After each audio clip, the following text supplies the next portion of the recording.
10 days after the United States' audacious operation to capture Nicolas Maduro in Mexico, the dust is starting to settle. But critical questions remain. How are these events affecting the interests of China, Russia, and Iran? What lessons are leaders of these states taking from Operation Absolute Resolve? And how are they affecting the balance of power in the Western Hemisphere? I'm your host, Will Todman, and welcome to the first ever live episode of State of Play.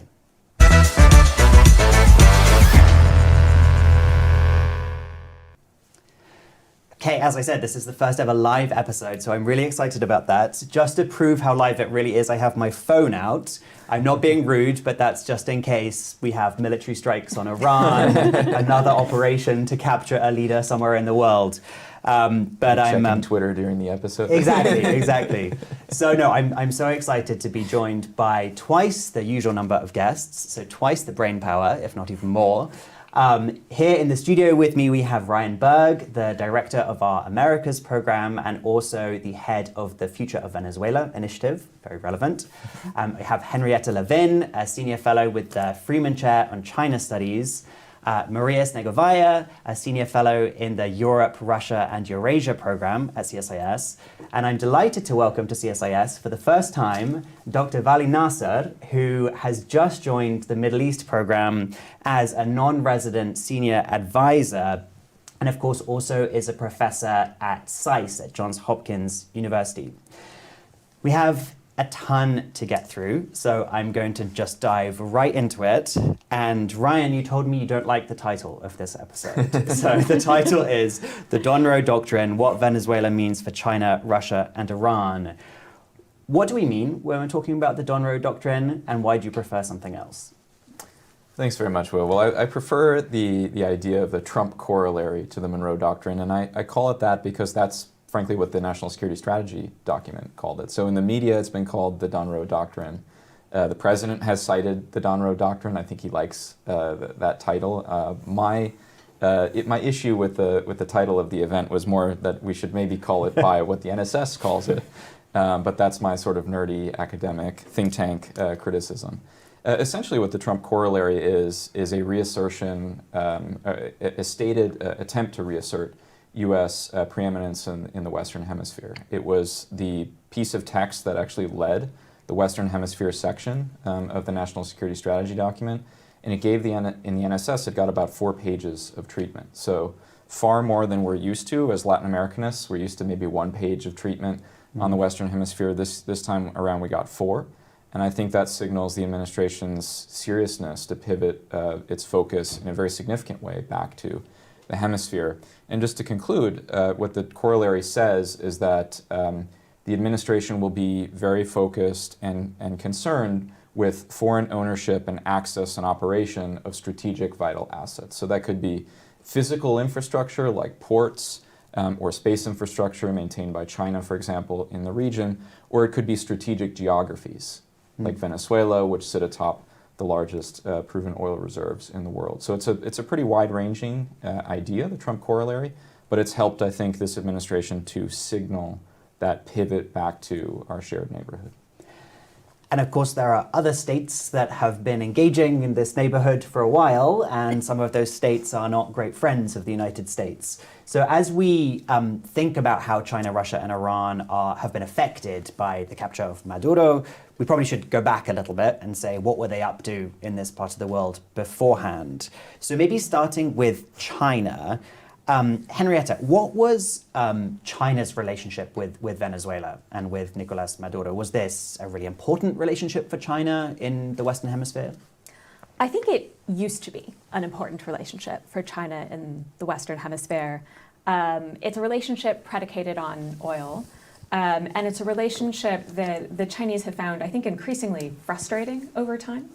I was, for another event, looking through the kind of Chinese academic discourse, looking at their think tanks for commentary on China-Venezuela relations, and you just see so much like true frustration. Like, why are you so bad at authoritarianism? Like, be better at that. You know, like, I think that China had much broader ambitions for its partnership with Venezuela, but instead, I mean, Chinese investment has had very, very limited returns.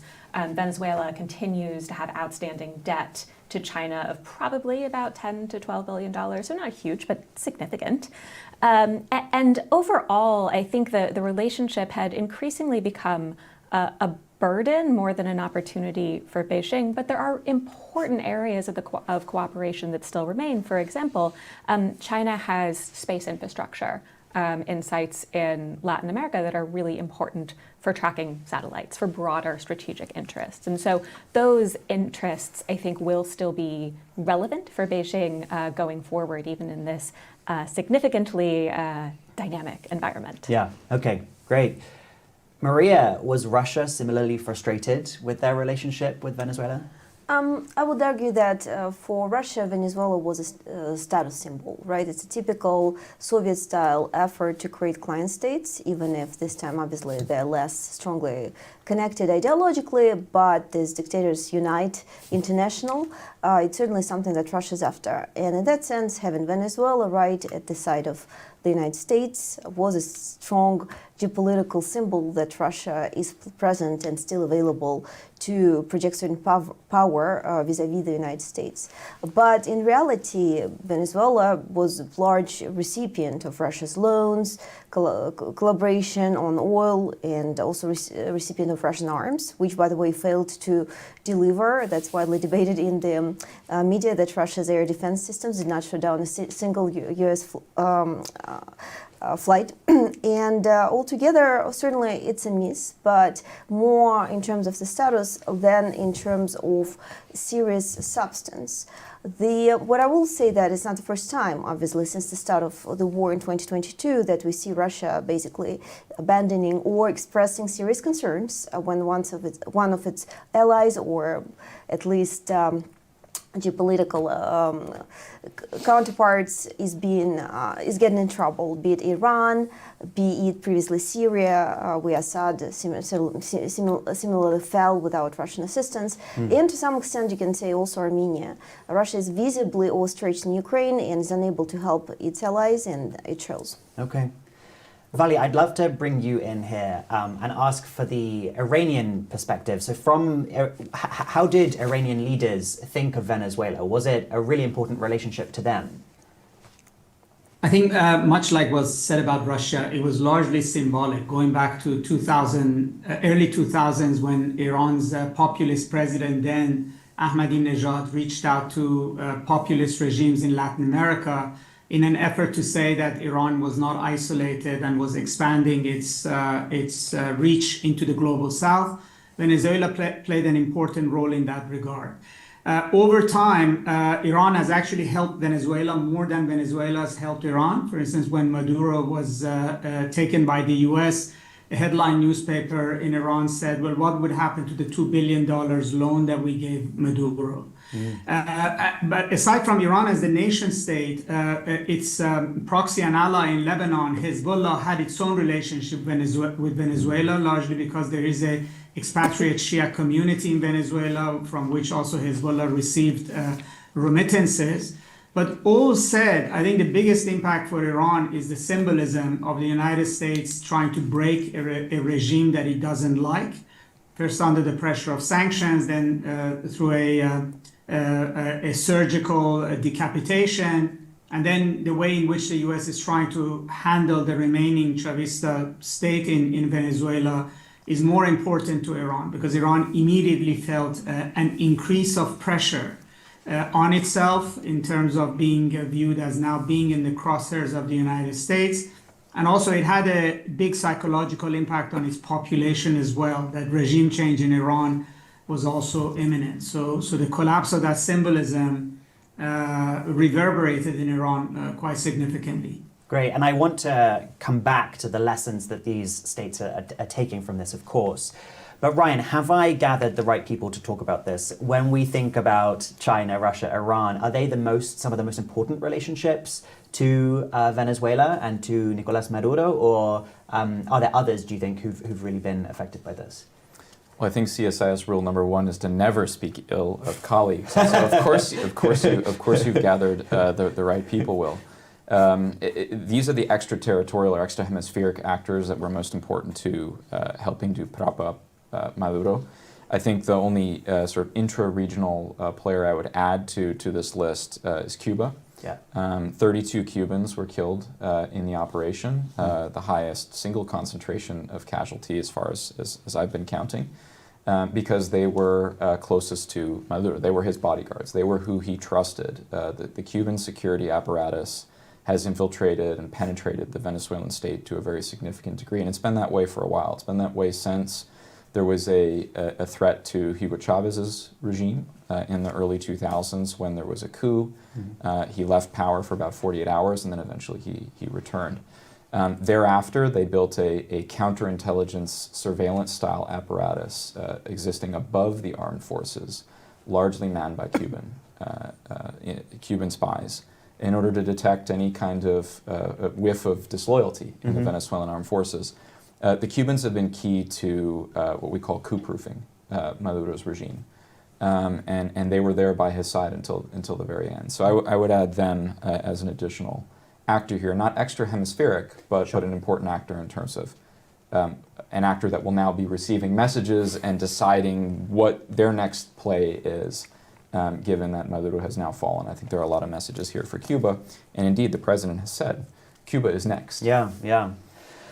Although I saw reporting today that might not be exactly where the administration is going. Well, we'll see. We'll see. I suppose President Trump likes to send out a variety of signals and confuse us and his adversaries at the same time.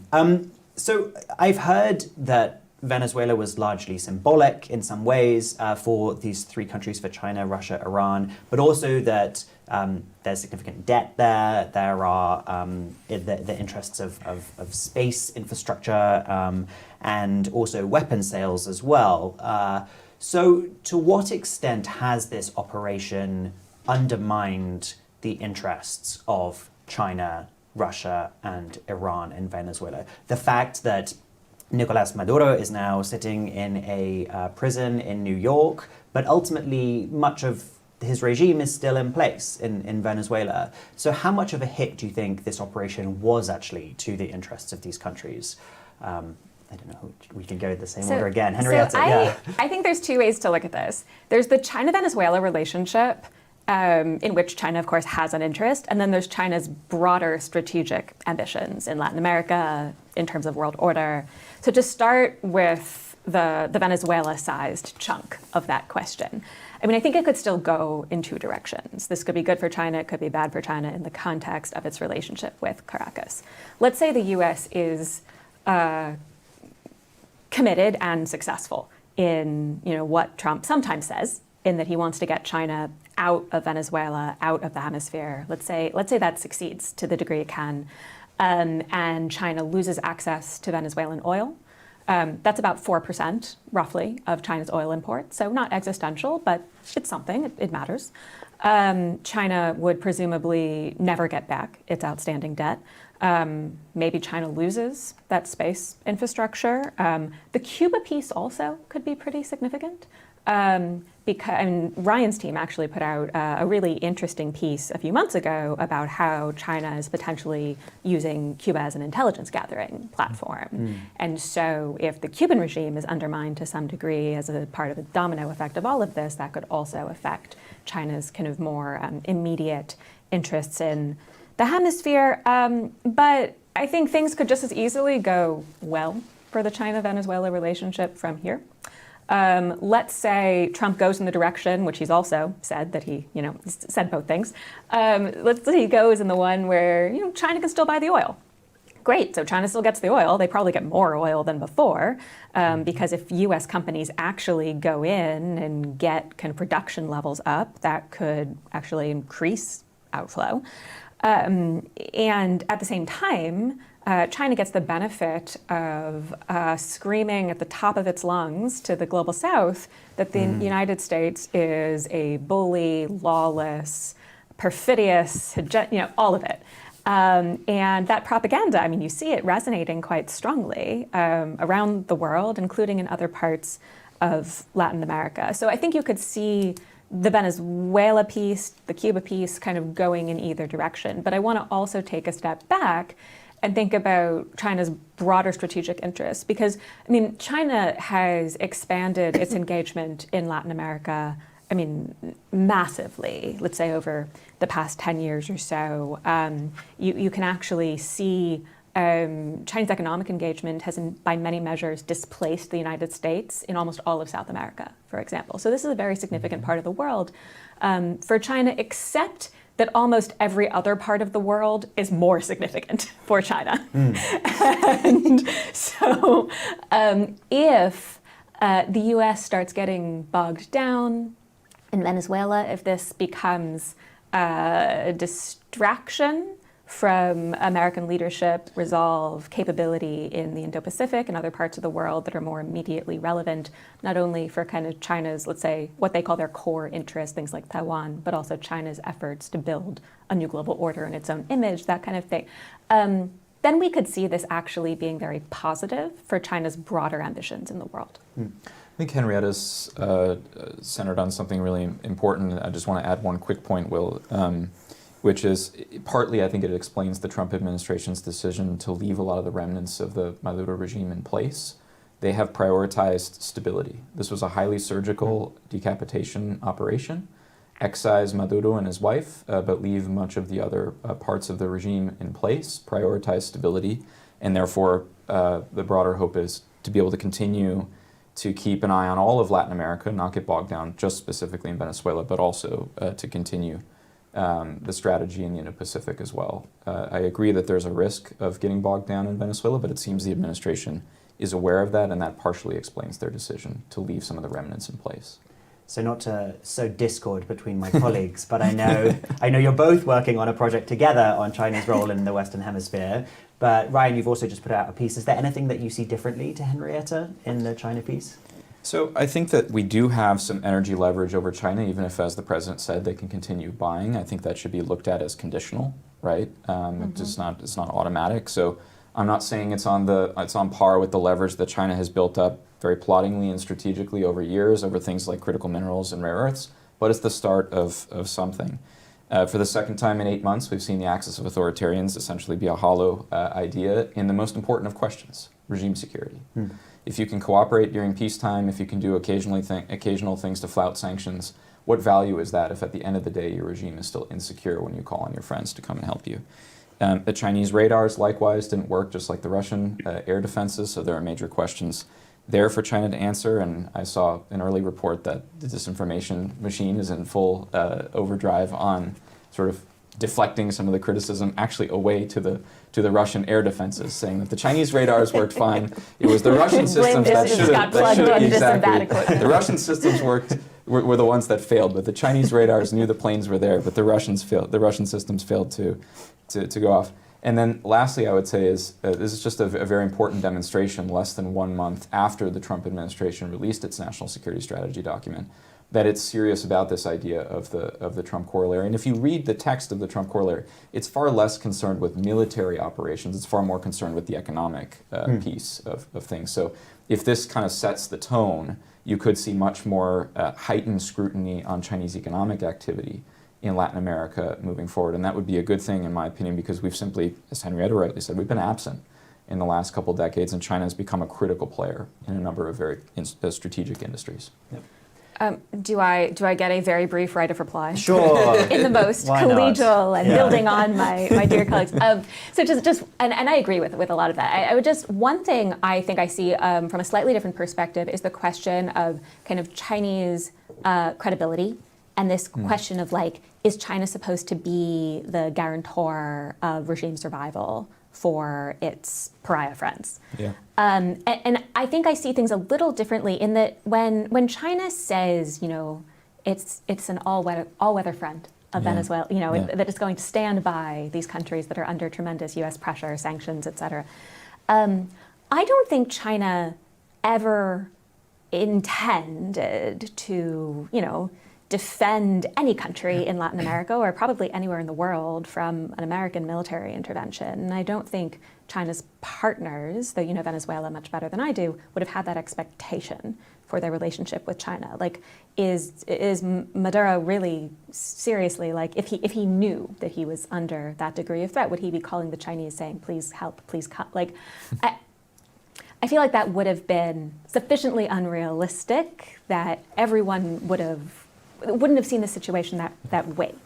I think what China means when it says it will support these countries is it will continue to trade with you, even if you're under US sanctions. It'll continue to sell arms. It will continue to provide internal security support, the technology of authoritarianism to help you hold your, you know, decrepit regime together. China will continue to do all of that regardless of what the US thinks or wants. But ultimately, it's up to the partner, it's up to that other country to use those capabilities, to use the trade, to use the economic opportunities, the security support China can provide to manage its own survival. Right. Interesting. So I agree with that. I think the only thing I would say is, with respect to this, Maduro did send multiple messages or requests to the Chinese for more assistance, and they were basically not replied to. Okay. So not expecting that they would sort of put boots on the ground and provide the ultimate guarantee. I think Henrietta makes a good point. Yep. But I think they were largely seen as being absent even on some of those minimal requests. Okay. No. So I want to go to Vali next on Iran. So of course we can't have this conversation without acknowledging what's going on in Iran at the moment. Probably the most significant protest movement that we have seen in years, probably in decades. Vali, how much has Maduro's overthrowing affected Iran's interests at this moment when clearly the regime is feeling weaker than it has for a long time? And we've seen the devaluation of the rial, spiking food prices. Is the economic piece, the economic link, most important here? Or are there other ways in which Maduro's ouster really affects Iranian interests? I mean, first of all, what was said about reliance on China is pretty important because Iran is heavily dependent on China, not just economically for buying its oil, but also psychologically, strategically, and so the absence or presence of China in this conversation, or the fact that the Chinese cannot resist American pressure, is very important to Iran's calculations. I mean, just yesterday when President Trump said that he's going to immediately put 25% tariff on any country doing business with Iran, actually one of the first countries that reacted was China. His foreign ministry said something rejecting this kind of extraterritoriality. So the China piece is pretty important, both for the people and for the regime. The second lesson out of Venezuela is actually economic warfare. You know, it's the extent to which the administration was successful over time in weakening Venezuela. And then after removing Maduro, the idea of putting a total economic blockade on Venezuela and interdicting oil tankers is pretty germane and scary to Iran. In other words, if the United States decides to interdict tankers in the Arabian Sea or the Indian Ocean, that would impact Iran's economy very, very seriously. And some of these concerns and discussions has had to do with the flight of capital from the country, which then impacts the economy in a much clearer sense. Having said that, on the other hand, what they understood from Venezuela is that President Trump does not have appetite for actually boots on the ground, and that doesn't want to sign up to nation building. He's actually not interested in regime change. He's interested in regimes capitulating to what he wants. So he may decide to kill the supreme leader or do something performative or substantive militarily in Iran. But perhaps what he's looking for is to be able to have the kind of pressure and then subjugation game that he's playing in Venezuela in Iran as well. It's difficult to see how the Iranian leadership is calculating this, but I would say that the Iranian population went from the opposition from enormous amount of glee about that the U.S. is getting serious about removing people like Maduro, Khamenei, to all of a sudden becoming despondent that this is not what they were expecting, that there is a scenario in which a rump of the Islamic Republic could be making deals with Washington. But where we are right now, it's very clear that Iran's economic situation, the ability of the United States to choke it, is probably the single biggest threat to the regime, much more so, in my opinion, than military strikes are. And I think the Iranians are looking at not just at the removal of Maduro, but the extent to which the United States will choke Venezuela's economy, the ability or their lack of the remnants of the Chavista government to resist. All of these are, I think, more important to them. Interesting. Okay, great. And I want to come back to the lessons that others are taking from this, but I don't want to leave Russia out of this. So, Definitely not. Maria, how have Russia's interests been affected by this operation? Yeah, I think it's broadly aligned with what previous speakers have said. I will flag that we don't really know what happened to the regime just yet, right? It's still in the transition. We don't know if the current regime is going to stay. It's going to be replaced by a more democratic one. And from that perspective, I think that's one of the reasons why Russian response so far has been relatively muted. Mm-hmm. They expressed concerns and disagreements, but altogether, other than a demonstration of how special military operations are supposed to be done, as opposed to what Russia got itself stuck in Ukraine. Other than that, really, my understanding, the Kremlin hasn't quite figured out yet what it means for its long-term interest in terms of politics.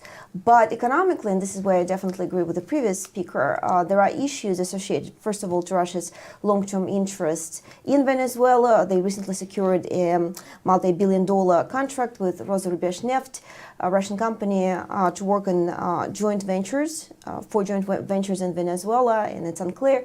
But the most important takeaway is the attack at the U.S. going after the fleet, the shadow fleet, so-called. And Russia obviously has a lot of those. It built up an entire infrastructure after sanctions were introduced since 2022. And along with what we see currently the U.S. doing in Venezuela, there is also very nerve-wracking tendency for Russia in terms of Ukrainian strikes on Shadow Fleet that intensified in late 2025, which probably is done with certain green light from the U.S., as well as growing calls on the side of the European allies to go after the Shadow Fleet. And in case the U.S. is able to provide some sort of roadmap how to handle those Shadow Fleet, Russia in the long term, this is going to be a big problem, along with potential, say, decline in the oil prices. Currently, the oil markets are overproducing oil, so the oil is going down. The oil price is going down, and altogether, this is a very concerning trend. Interesting. So then I want to come to the lessons that these countries are learning from President Trump's strategy, from his willingness to deal with the so-called CRINK axis or with authoritarian states or adversaries in different parts of the world. I think, Vali, you've begun to tee up some of the lessons that Iranian leaders are taking from this. But maybe to start with, should we go back to China? So Henrietta, again, what lessons do you think China is learning about President Trump's willingness to wield US power in this way? It's a great question. I feel it may still be too early to say, because from China's perspective, in terms of what this means, first of all, for Trump's orientation towards China, I mean, does Trump ultimately see China even as a partner in the rebuilding of the Venezuelan state, of Venezuelan oil infrastructure and trade? Or does Trump see China as a bad actor who needs to be pushed out? And right now he has said both of those things. So, what actually happens will be kind of interesting to see in a broader context where Trump has been, we're talking about these countries as adversaries, but that's not how Trump talks about China most of the time. I mean, he talks about his great friend, Xi Jinping. And Trump is looking forward to traveling to China for a summit in the spring, probably in April. And so it will be interesting to see if that kind of stability, calm, Trump's interest and his personal friendship, as he sees it, with Xi Jinping, does that win out in how he looks at Chinese influence in Venezuela? Or does Trump take more of a confrontational approach? And I think that will be very interesting in Beijing for even understanding Trump's broader perspective, not only on Venezuela, but on China and the bilateral relationship itself. Yeah, interesting.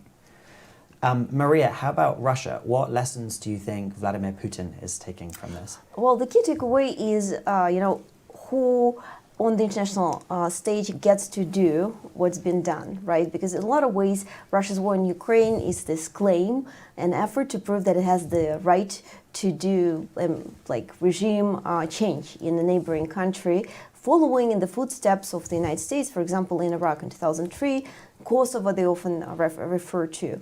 And here, it turns out that Russia cannot. It's been 4 years. Russia is advancing very slowly in Ukraine, and it's really hard to describe as victory what's going on, given the tremendous losses that Russia is suffering, and very, very little advance and very little change. If anything, Ukraine has united around its core values more now than it was at the start of the war. Instead, you see the United States conducting this very fast, efficient operation, also in violation of the international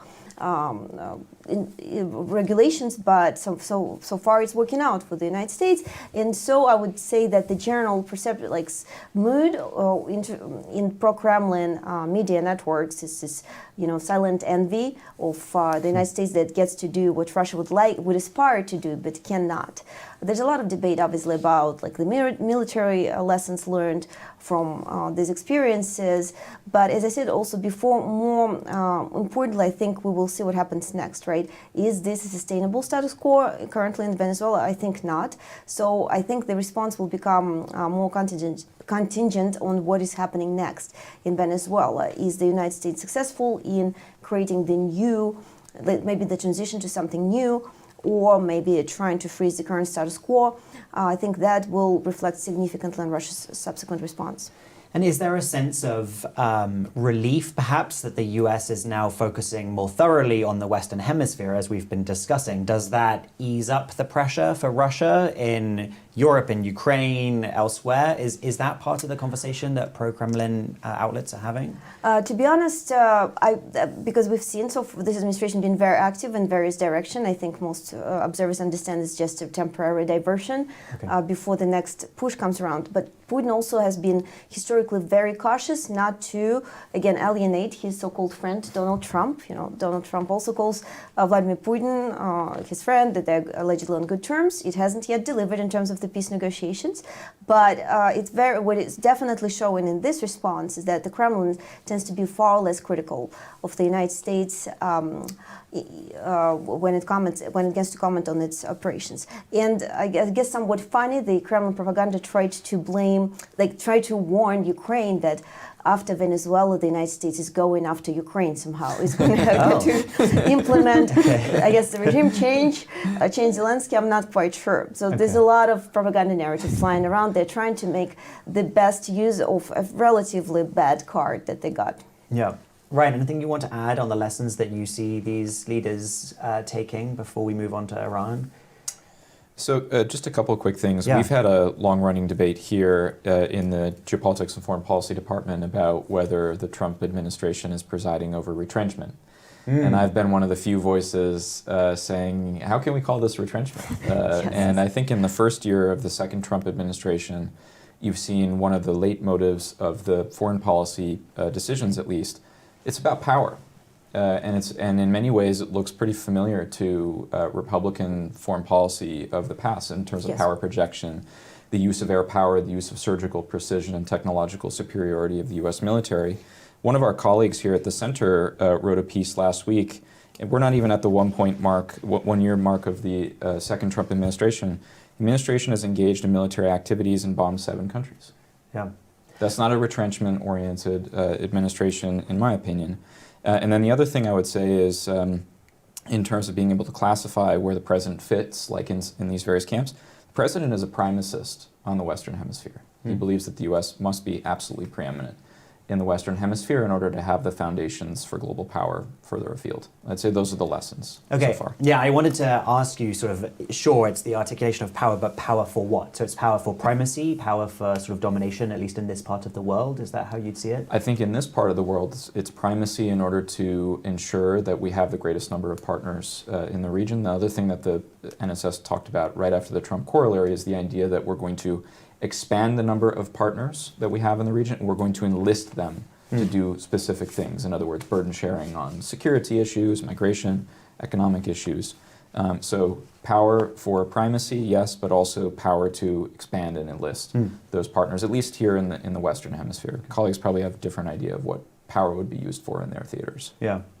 I think that's a really interesting point. But one of the limitations that I would anticipate on the effectiveness of that strategy, kind of power for primacy, at least from kind of thinking about contesting Chinese influence in Latin America, is that military intervention is not a scalable strategy.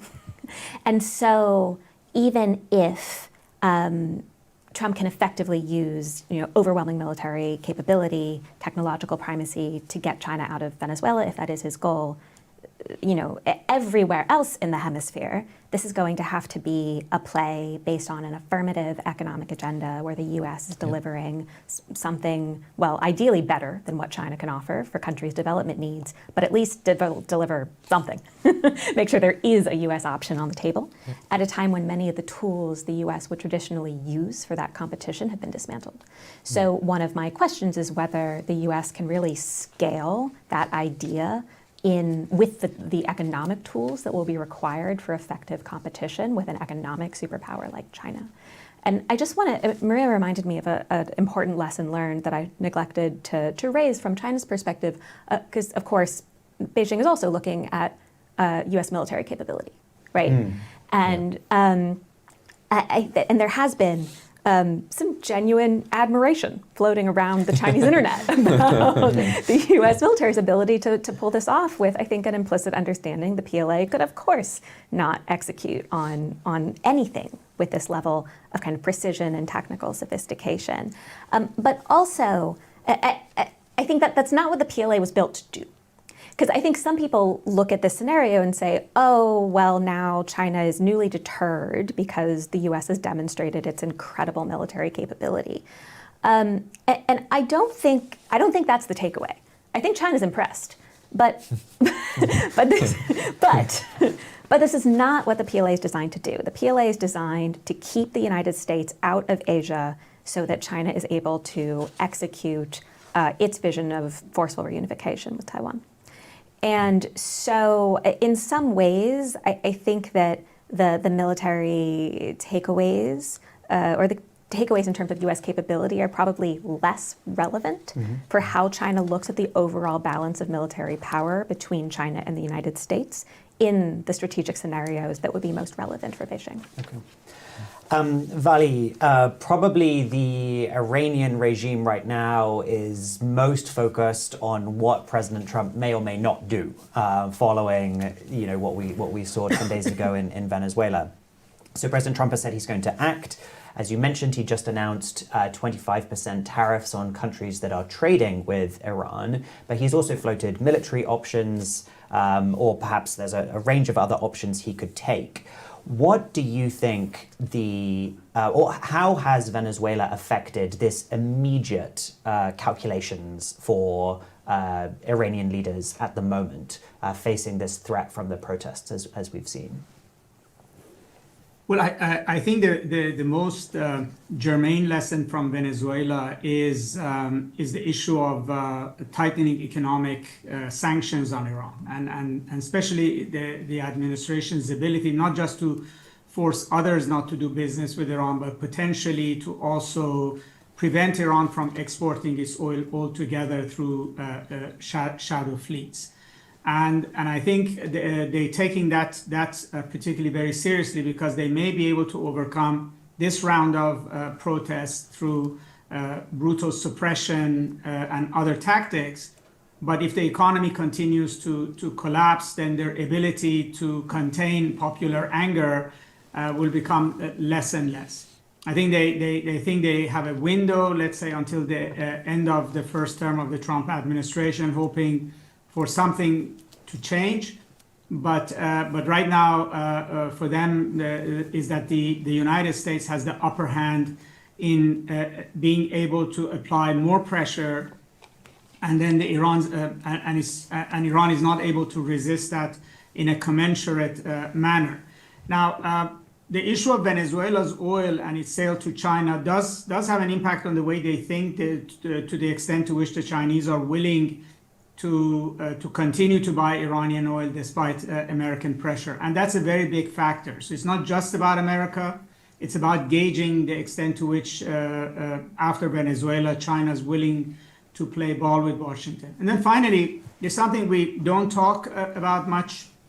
We don't have reason to, but it has been discussed there, is that whether it's too soon to call mission accomplished. In other words, if we were to reconvene 2 months from now, would the U.S. position in Venezuela be the same? Would the lessons of Venezuela for the Trump administration be the same?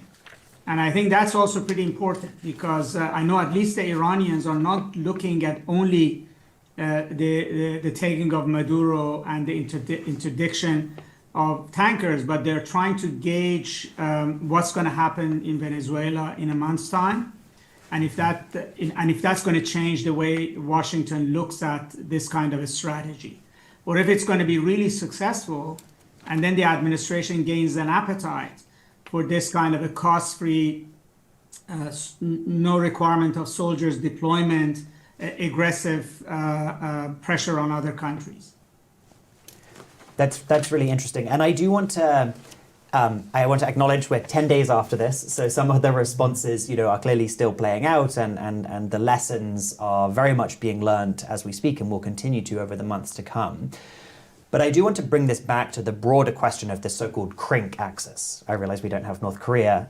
We've not talked about North Korea today, but at least on the China, Russia, Iran piece, is it too soon to be drawing out broader lessons about the power of this axis or grouping, the degree to which we can draw lessons about how they act when one of their allies or partners comes under threat? Ryan, can I throw this to you first? Yeah, I think it's not too soon to draw initial conclusions, but then to make the caveat that we need to see how this plays out, and to Vali's very credible, very valid point, and this could look much different in a month or two time than what it looks like now. And also to Henrietta's earlier point, I think we should have a deeper conversation when we talk about who's up, who's down, the messages for the CRINKs.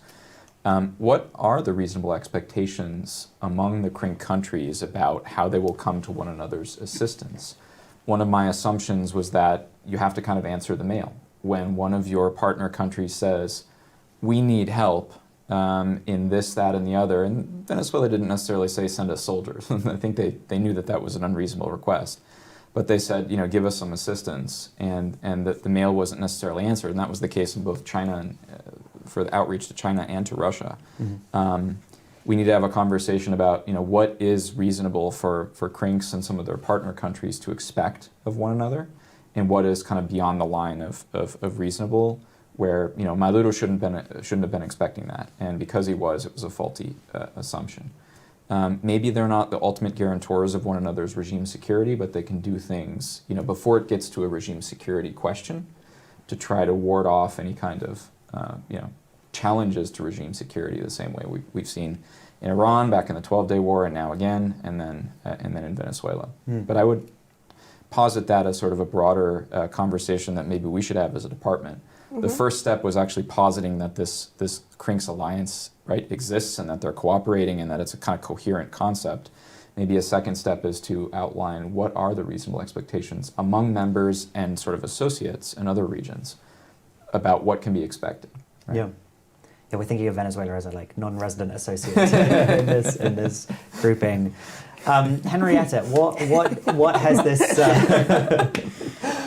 this taught you about the CRINK axis or lack thereof? So my bias is a little bit on the lack thereof side, just as a prior.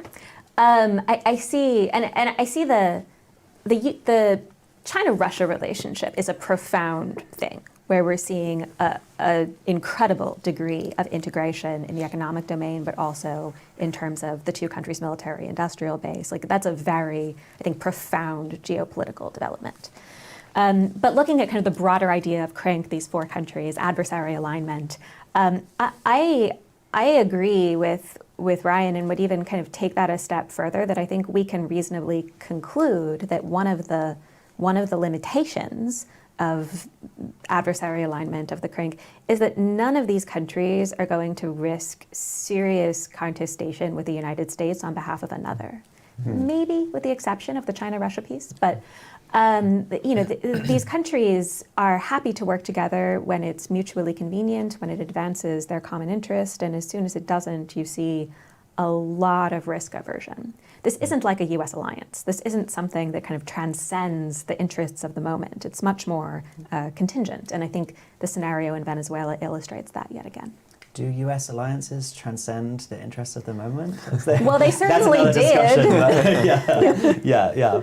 I broadly agree with colleagues, but I would flag that it's not too early to say, because it's not the first time this happens, right? We've seen Iran earlier last year, and the patterns there and here obviously are very, very clear in parallel. So primarily when it comes to CRINK, it's a questionable notion in terms of how strongly indeed the interests of those countries are allied in terms of security, and how really committed they are to help to come with each other's support. There's clear parallels in the way Russia responded to strikes against Iran and current situation in Venezuela, mostly muted, expressing some concerns, but altogether not really providing a lot of action, even despite the requests from the other side, just as we've seen now. Having said that, just as Henrietta pointed out, really the CRINK is not so much about all four countries, but it's really about Russia-China. We have a series of reports co-authored with our colleagues where we explore these dynamics in more detail, and what is clearly standing out there in terms of security, diplomatic, and economic cooperation is that there is Russia-China, and then with a lag, there's everybody else.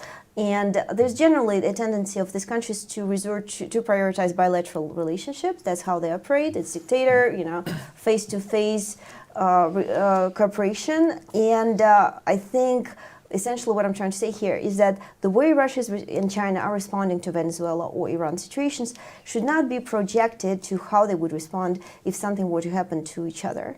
If something were to happen to, say, China, I think Putin's response would have been very, very different. And the opposite is also true in terms of Chinese cooperation and assistance to Russia. It's very clear that Beijing is committed to not to allow Russia lose this war in Ukraine, and that is probably very likely to continue no matter what. Great.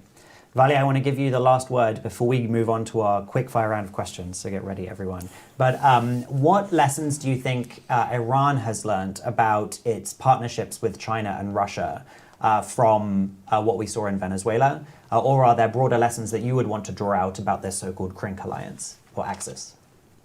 I mean, just following up on what just was said, I mean, Iran did not get any support from Russia or China during its war with Israel and the US in June. So, okay, the argument would be that those countries are not going to support you in a war with the West. But now that they're looking at Venezuela and then they're also looking at their own situation with the US.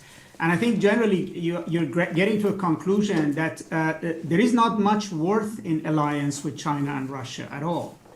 And that changes not just the perception in Iran, I think it changes the perception in a lot of other countries around the world. And I would say you have to look at it the other way around, that maybe the Chinese never intended to lend a serious hand to anybody, but they benefited from the perception that existed out there that China is a big power, is a rising superpower that you can rely on, and to some extent it can thwart, deter, and balance the United States. So in a way, if the Chinese basically are too transactional here, and are completely ineffective if the United States takes Venezuela and then Iran, who are both selling oil to China, then I think it impacts China's aura much more. So it's not about what it does to the collective.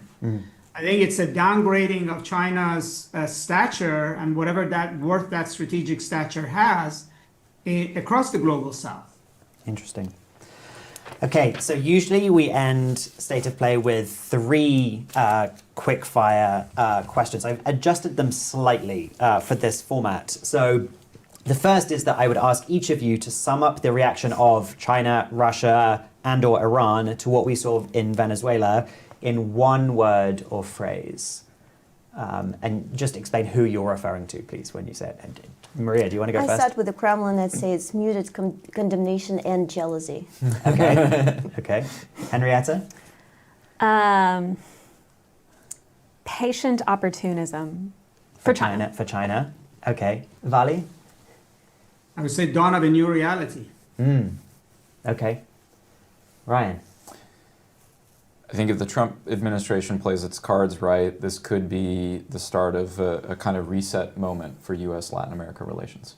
Okay. Reset. With Okay, all due reset. respect to how that term has been Yeah, used can we before with bring Russian. out a button? Yeah, I Can think I might need to find you go to the thesaurus and find a Detente. synonym for Detente. reset. Exactly.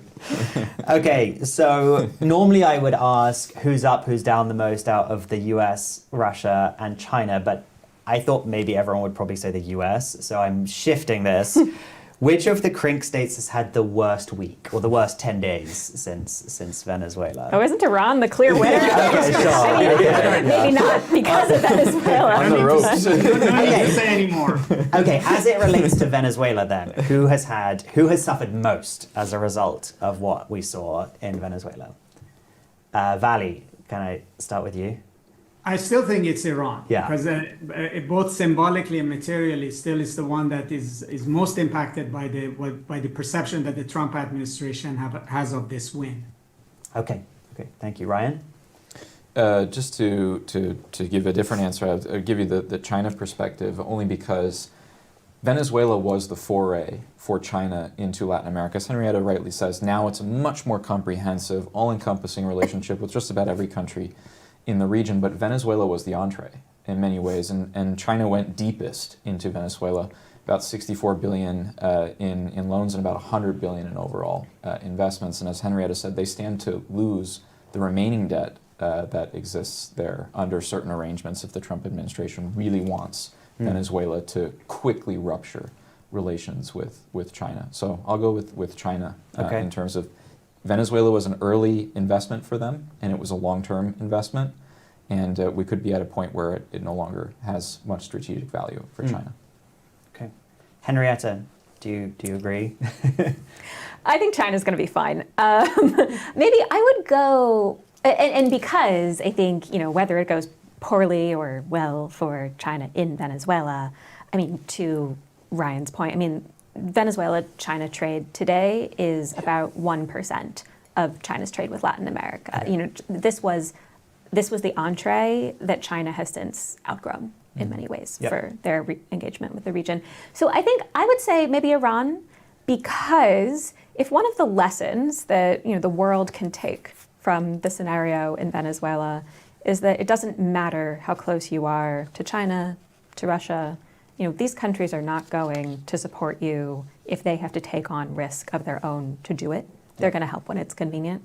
And so for China and Russia, they can take care of themselves.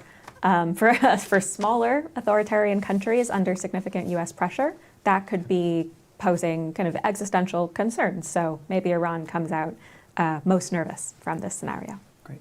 And Maria? Well, I say Iran, given the domestic situation, economically, obviously, it's in a very serious trouble, and this current situation certainly just a demonstration of how much worse things can get. But for Russia, I think Iran also is an example of the trajectory that it starts following. It hasn't just lost its ally in Venezuela. There's also, as we discussed, the attack on Shadow Fleet that may set precedent going forward after Russia. And because Russia right now, despite despite its relatively stable economic situation, is on negative trajectory, over time the accumulating problems may lead to some protests, not maybe of the scale we've seen in Iran, but something similar. So in that sense, certainly Russia is witnessing a lot of unfavorable examples for its not so distant future. Okay. So I have set the kind of unfortunate precedent that I try and summarize all of this at the end of each episode. So here goes. So I asked you at the start about, what did I ask you about? The status quo, so what Venezuela meant to these three countries. And I think one of the themes I heard is that you said it was kind of more of a status symbol. It was more of a symbolic relationship. Although having said that, there were really important economic elements to it and some security ones, as you mentioned, Henrietta. So when we talk about how China, Russia, and Iran's interests have been affected, certainly the economic piece, I think, is a real thing to watch for going forward. If there is really a crackdown on the shadow fleet, a total interdiction of ships coming out of Venezuela, that could have real effects on these countries. And I think, Vali, you said one of the key lessons that Iran is learning is about economic warfare and the fact that ultimately, this did basically work in Venezuela, or it had real effects. So you've said that Russia had a muted response so far, but is kind of waiting to see some of the longer term lessons. And so when we talked about those lessons, we saw an admiration for US power. This was the kind of military operation that it would be very hard for anyone else in the world to implement. But Henrietta, I think you said, that we shouldn't draw too many lessons from that about what China is taking from it, because how the PLA has been set up might be to combat kind of different kinds of threats and advance different interests in Asia. So there are maybe some ways in which these states could benefit from it if they can use it as a rhetorical tool for the global south to say, look at US interventionism, overthrowing regimes. Maybe Russia says, look, others can overthrow regimes. Maybe there's some jealousy there, as you said. But I think one of the other things you said is ultimately we're having this conversation 10 days later. There's still a lot to play out, and the real lessons that we'll take from CRINK will probably play out later. But for now, it seems CRINK did not come to the aid of, or China, Russia, Iran did not come to the aid of Venezuela. The Russia-China piece remains the most critical bilateral relationship in this. Beyond that, they shouldn't rely on the assistance of the others. So I think when we say, what was the question, what does Venezuela mean for China, Russia, and Iran? It's important. There are really important lessons that they're taking. Some of it depends on what happens next, what choices the Trump administration chooses, how are they going to allow China to have more of a role in Venezuela going forward? Are they really going to clamp down on the economic piece? And so we will have to reconvene and have that conversation, see how this plays out. But I want to say a huge thank you to the four of you for joining me for this discussion. To everyone who is listening, thank you so much. I want to do a few quick adverts before we finish. So the first is that tomorrow, on Wednesday the 14th, we have the Indo-Pacific Forecast, which is an annual event that the Geopolitics and Foreign Policy Department does. It's really fun. The audience votes on what they expect to see this coming year, and then the panel have to respond. So that's in the morning. Please do tune in. And then on Thursday, we have another episode of State of Play, and this is also a kind of special one because I made 12 of our program directors and experts say what their boldest predictions are for 2026. Some tried to resist, and I forced them to, so that's a fun one. You should certainly tune in if you're interested to see where people think different parts of the world are going. But for now, I would say if you have enjoyed this, please do catch State of Play on YouTube, on CSIS.org, wherever you listen to your podcasts. We'd love it if you would subscribe, rate it, review it. If you hated it, you can send me an email at geopolitics@csis.org, but hopefully you liked it. And if you do have any thoughts on what you'd like to see, I would really love to hear from you. So for now, I will say I have been Will Todman. This has been State of Play. Thanks so much for joining us.